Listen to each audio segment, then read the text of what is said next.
Assalamualaikum warahmatullahi wabarakatuh. Halo teman-teman semuanya, kembali lagi dengan kami kelompok 4. Baiklah, kali ini kami akan menampilkan hasil wawancara kami dengan 3 narasumber yang berbeda mengenai topik wawasan kebangsaan dan bela negara. Narasumber yang pertama yaitu ada Ibu Salmaini, seorang guru PNS.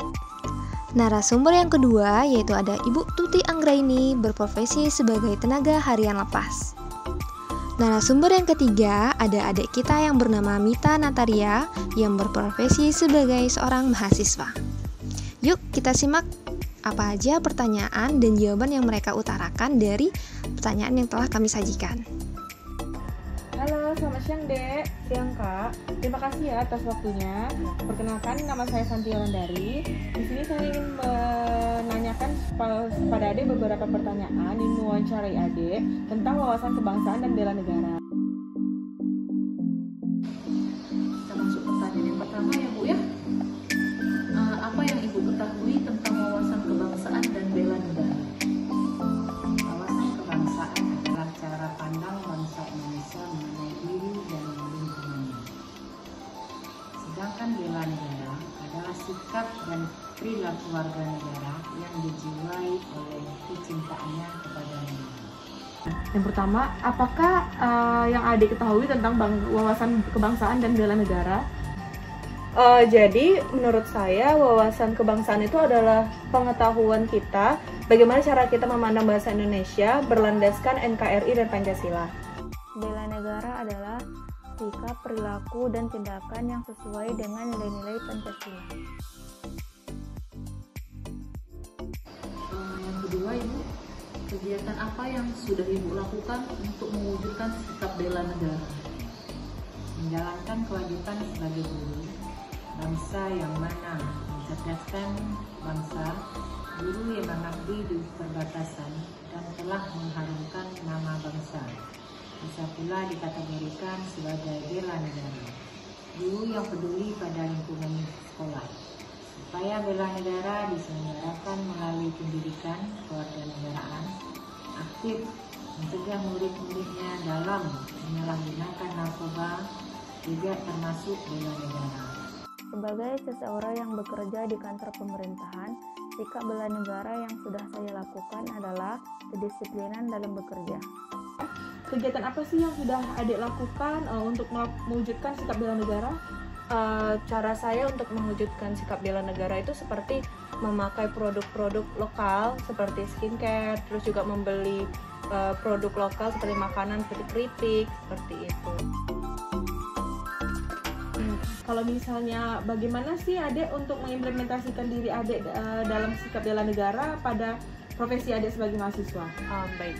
Sebagai mahasiswa saya untuk mengimplementasikan bela negara itu saya belajar dengan tekun untuk menjadi generasi bangsa Indonesia yang jauh lebih baik dan serta mengikuti organisasi-organisasi sehingga mampu mengorganisir Indonesia jauh lebih baik lagi. Bagaimana cara Ibu dalam mengimplementasikan nilai bela negara pada profesi guru saat ini? Saya mendidik anak murid saya agar menjadi murid yang baik, berprestasi, dan menjauhi dari berbagai kenakalan yang sering dilakukan murid di sekolah. Menjadi murid yang teladan ke depannya, masyarakat mengajarkan disiplin terhadap murid dan mengajarkan etika yang baik. Baik, saya akan bertanya lagi. Menurut Anda, seberapa penting sih seseorang memahami wawasan kebangsaan dalam kehidupannya sehari-hari? Menurut saya itu penting ya Kak, karena kita sebagai bangsa Indonesia kita harus cinta akan tanah air kita. Menurut saya sangat penting karena memahami wawasan kebangsaan tersebut, kita dapat berperan langsung maupun tidak langsung dalam aksi bela negara. Menurut Ibu, seberapa penting kita harus memahami wawasan kebangsaan dalam kehidupan berbangsa dan bernegara? Wawasan kebangsaan memberikan gambaran dan arah yang jelas bagi kelangsungan hidup bangsa sekaligus perkembangan kehidupan kepada anak dan bangsa dan negara di masa depan. Hoax banyak nih yang beredar di tengah dari media sosial kita sekarang yang lagi banyak beredar. Nah, menurut Ade bagaimana sih cara kita meminimalisirkan hoax ini terjadi terutama di keluarga? Menurut saya akan mencoba menasehati atau memberi pengertian kepada keluarga untuk tidak terlalu percaya akan berita-berita sekarang, dan sebelum kita menelaah suatu berita, kita mestinya harus mencari informasi terlebih dahulu dan meng-cross check apakah itu benar apa tidak. Sebelum mengetahui berita itu benar atau tidaknya, janganlah kita share terlebih dahulu. Misalnya kita mendapatkan berita yang dapat menimbulkan perpecahan, janganlah kita ikut memenas-menasi kejadiannya. Berbincang dengan keluarga mengenai berita yang diberikan. Mengapa masyarakat lebih senang mendengar isu hoax yang dapat menimbulkan perpecahan? Dari tingkat mana seharusnya dasar sikap bela negara yang harus kita pelajari? Karena kurangnya penyaringan dan uji kebenaran berita, sehingga berita yang muncul dianggap benar. Berarti kita harus mulai dari diri kita sendiri dan kita harus berhati-hati lagi. Nah, saya ingin bertanya kepada Ade, banyak nih yang sekarang mendengar isu-isu yang beredar yang dapat menyebabkan perpecahan. Nah, kenapa sih masyarakat lebih senang mendengar isu-isu yang seperti itu? Karena menurut saya pribadi, warga kita di sini masih cenderung suka berita yang negatif, Kak, ketimbang yang positif. Oh, yang seperti cari sensasi gitu ya? Iya, Kak. Menurut Ibu, apa saja isu-isu yang dapat menimbulkan ancaman, gangguan, hambatan dan tantangan ini selama Ibu berada di sekolah, dan solusi untuk mencegahnya gimana? Mungkin terakhir ini kan anak-anak ya memang dalam mode belajar dia yaitu dalam sistem daring ya, mungkin dia sudah memiliki HP di rumah masing-masing, tetapi setelah mulai belajar kembali mereka sudah kecanduan dengan HP.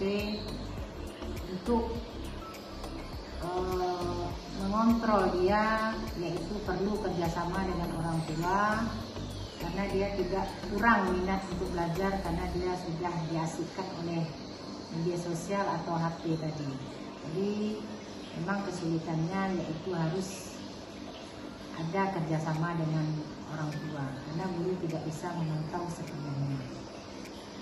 Itu yang dari media sosial yang berdampak pada anak. Karena belajar daring, Bu, ya, jadi siswa memakai HP namun kecanduan. Iya, jadi dia sekarang sudah mulai belajar kembali, berarti dia tidak fokus karena dia sudah terbiasa dengan HP. Padahal dia bukan belajar lagi, dia hanya main game, ya, dan lain sebagainya. Sudah bermain yang difokuskan daripada belajar. Jadi ancaman saat ini adalah adanya berita tentang vaksin yang tidak halal, sehingga menghambat pemerintah untuk melaksanakan vaksinasi terhadap masyarakat Indonesia. Tantangan dalam aksi bela negara untuk memutuskan rantai penularan COVID-19 adalah bagaimana meyakinkan masyarakat Indonesia untuk mau divaksinasi. Solusinya adalah dengan menampilkan tokoh-tokoh Indonesia yang sudah mau divaksin. Sekarang nih banyak nih isu-isu yang sudah terjadi, yang sekarang lagi marak.